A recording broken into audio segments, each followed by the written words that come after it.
राम नाम समस्त कीर्तन करती किंतु हनुमान जो राम नाम करती ताकू शुणा मात्र लोक पागल हो जाती कारण भक्ति बंधा होते प्रभु।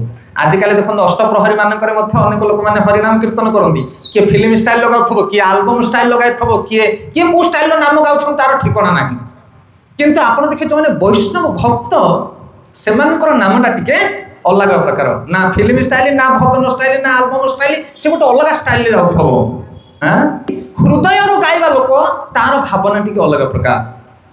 तो से हनुमान जो हरिनाम करते राम नाम करती जगत विमोहित हो जाए से राम नाम एत शक्ति थाए। थे नारद मुनि आसिक पहुँचले से कहले जीवा हनुमान केमती राम नाम कर शुणा। तो ये अंजन पुत्र पवन सुत हनुमान राम राम राम राम कीर्तन कर नाचुंट पागल भली।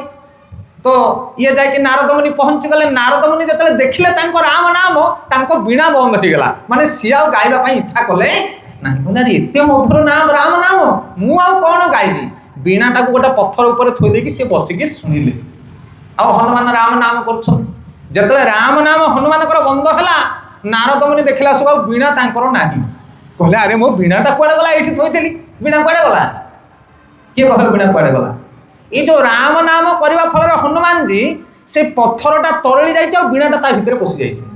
तो ये राम नाम बंद होपर आउ थे बरफ कौन हो टाण हो जाए मैंने पत्थर पत्थर हो जाए वीणा पशिला कौटी पत्थर भितर गली पड़ी वीणा। नारद कहले मो वीणा कुआडे गला दर्शक मैंने कहले वीणा पत्थर भितर पशे ना पत्थर केमी पशिला ना राम नाम हनुमान शुणी से पत्थर तरगला वीणा ता भितर पशिगला। तापरे ये नारद मुनि कहले कहले हनुमान जी आउ टिके तुम हरिनाम करो ताहले से तरले मु ता भितर मो यंत्रटा काढी नहले मु वीणा वीणा जाई परिबिनी कुआडे। तो पुणी आउ थे हरिनाम कले हनुमान जी राम नाम को कीर्तन कले एवं वीणा को नारद मुनि प्राप्त हेले। आपण मानको जदि विश्वास होउनी जे प्रकृत रे राम नाम कले पत्थर मध्य तरली जाए विश्वास जदि होउनी ताहले आपण पुरी जाआंतु। पुरी पाखरे अछि गोटे जगह ता ना होछि ब्रह्मगिरी। ब्रह्मगिरी पाखरे गोटे ठाकुर अछन तांका ना होछि अलारनाथ जाइछन अलारनाथ।